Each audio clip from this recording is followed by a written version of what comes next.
تیسری غلطی جو خاوند حضرات کرتے ہیں وہ یہ کہ ہر وقت بیوی کو دوسری شادی کی دھمکی دیتے ہیں کہ تم اتنی اچھی نہیں ہو، تم اتنی خوبصورت نہیں ہو، لہٰذا میں دوسری شادی کرنے والا ہوں۔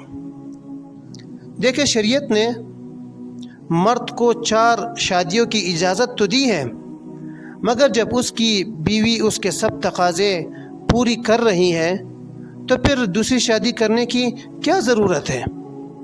یاد رکھیں، دوسری شادی اگر آپ کر بھی لیں تو پھر دونوں کے درمیان انصاف کرنا بھی فرض ہے، اور دونوں کے درمیان انصاف کرنا یہ انسان کے بس کی بات نہیں ہے، اور یہ ایک بہت ہی مشکل کام ہے۔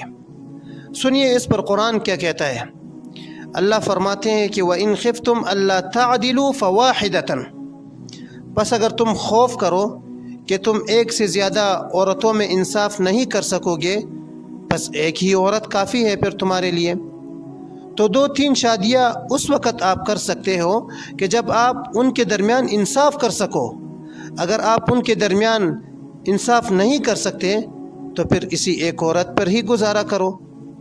حدیث میں آتا ہے کہ جس بندے کی 2 بیویاں ہوں اور وہ ان کے درمیان انصاف نہ کرتا ہو، قیامت کے دن ایک فالج زدہ انسان کی طرح اللہ کے سامنے اس کو کھڑا کیا جائے گا، اور پھر اس کو شرمندگی ہوگی کہ میں نے اپنی بیویوں کے درمیان میں نا انصافی کی۔